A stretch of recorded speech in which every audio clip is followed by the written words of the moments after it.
Hii ni Ndondi Sport, tunaalika wachezaji, makocha na viongozi wa matimu mbalimbali na kadhalika. Hii ni Ndondi TV Sport, update zote za burudani hapa.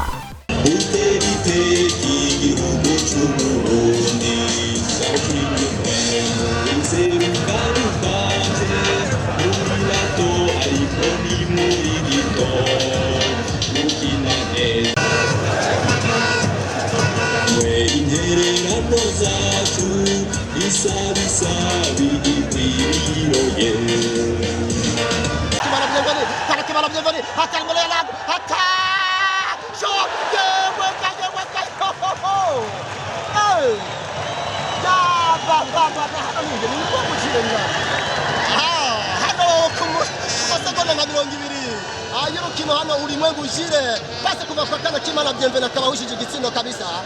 Ubona basabira gihugu hano mu ngamba akata barayikata atanga umupira aronderanya ariko atanga umupira mubi agarukana hano hagati mu kibuga. Abarundi bavuga bati murabe neza cyane Congo Brazzaville nikine ati mwakubita Demitre reka turabe basubiza kwa nyuma Congo Brazzaville hanyuma bararenga umurongo ugaburamwo ikibuga kabiri hano akaya turabe cyane umupira neza cyane ashira ku mutwe n'umuhungu ariko ugaruka kwandika turabe Congo Brazzaville noneho baraduga cenga neza cyane mu jambi 3 atari imbere y'abantu bati inama mu rugamba ariko umupira bahagara neza cyane hariya ninde arongera mu gihe hano ninde Yusufu Nyange pasi Yusufu ariko umupira baramutangira tunaenda wapi reka cha Congo Brazzaville baraduga ariko baragutangira no ni muryango musa tanga pasi hano kungirwa reka turabe cenga neza cyane hariya ariko bamukore pasi ati ni free kick ya Congo Brazzaville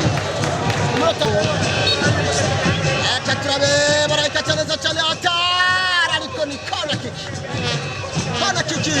ya Congo Brazzaville ya mbere umunyezamu barayikata neza cyane atara ariko Yusufu Nyanga ukuramo biracakomeye garukana hagati mu kibuga kontra attaque inama kontra attaque tanga pasi kandi Hamisi Mohamed uroni tekenishe bonga mbili tatu Hamisi Mohamed agataka kibata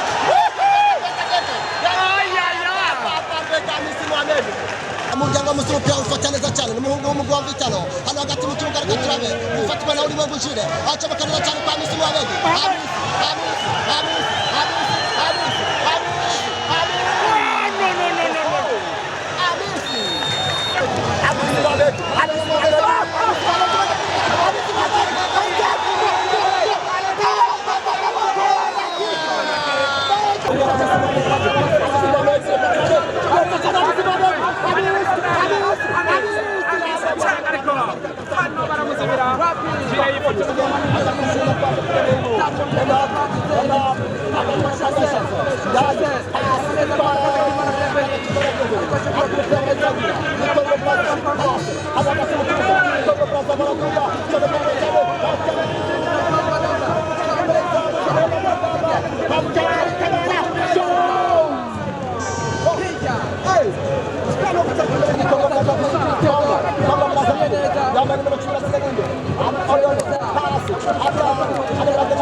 Agonga vizuri kwa Hamisi Mohamed.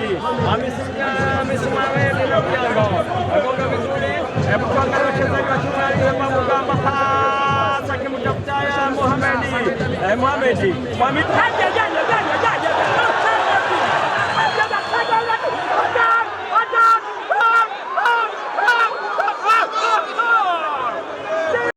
kwamba wataweza angalau kufanya chochote kile ili kuweza kuzalisha matunda kona kiki ambayo inapatikana kutokana na kijana Sakana Kimana mbele kule.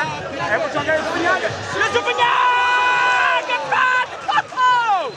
Amujyango mabano shabab anatawala ngiraneza cyane Kana Kimana na wifatira gendo wani mubi shomeka pass anajira wani mwengu kile mshomeka pass ya basi ndio Kana Kimana Hagarika tanga pass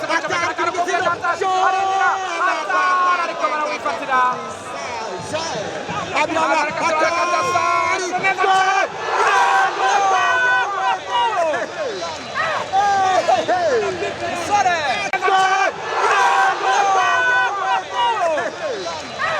kina neza cyane, garuka kwa Muryango Musa, kapitene w'intamba mu rugamba, shira kwande kwa Kashini Joseph, comeka pasa rondero uri mwangu jira, ariko mupira barawumutwara. Sore mwangu jira mwereka ati shirira hariya kure tuve hasi, twiruke ndamwereke ko amaguru bayagoroye. Cenga neza cyane n'umusore Mari, n'umusore Doma aracenga neza cyane, yambaye nimero 14.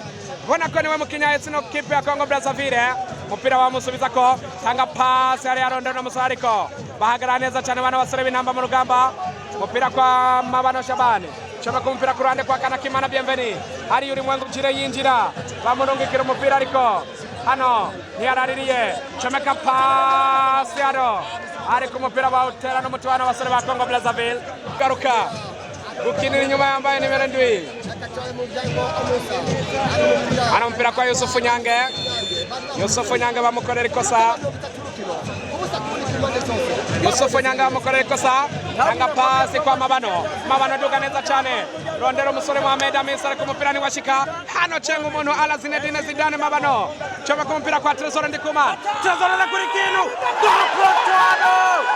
poto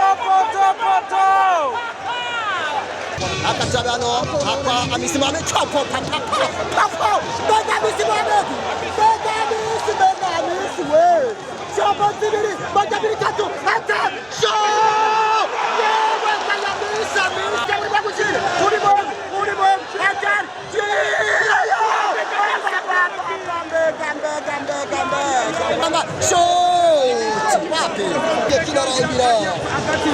ari ubusaku bundi hagati y'Uburundi na Congo Brazzaville. Ani nkino z'abatoreza imyaka 20.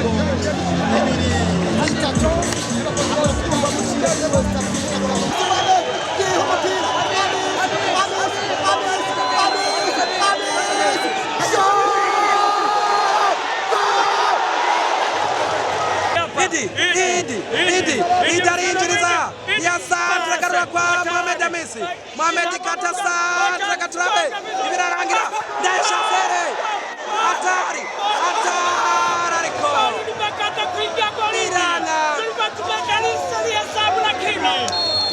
tera n'umutwe kwa Yusufu Nyange kwa Kanakimana, Idi Musirema arabanguka n'umupira ukora kariko barawifatira Congo Brazzaville.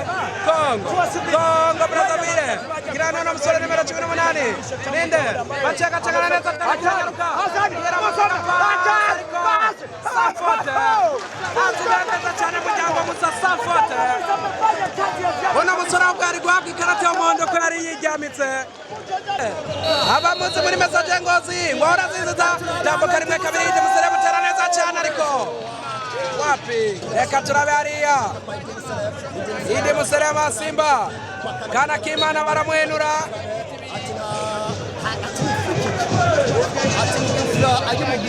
Sigaye iminota 3 gusa kugira ngo urukino rurangire.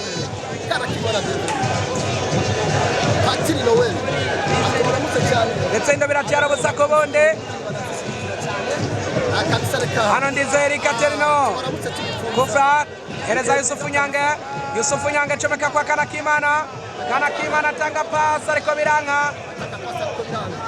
Reka turabe bidugira abana basore, hasigaye iminota 2 gusa. Kontra atake Nyamugigima, fata basi hatari, uno musore arigwisha.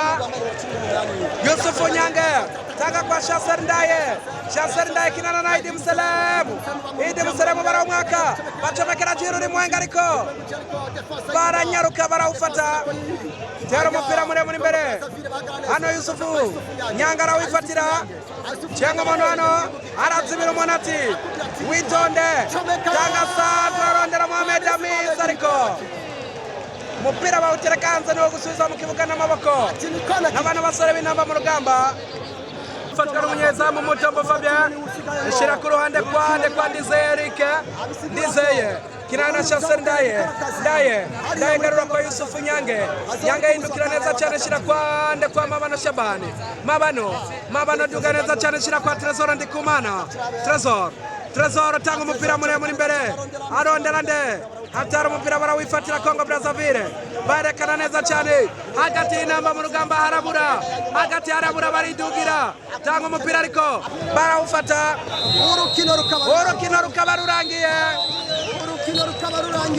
urukino rukaba rurangiye. Hii ni Ndondi Sport, tunaalika wachezaji, makocha na viongozi wa matimu mbalimbali na kadhalika. Hii ni Ndondi TV Sport, update zote za burudani hapa.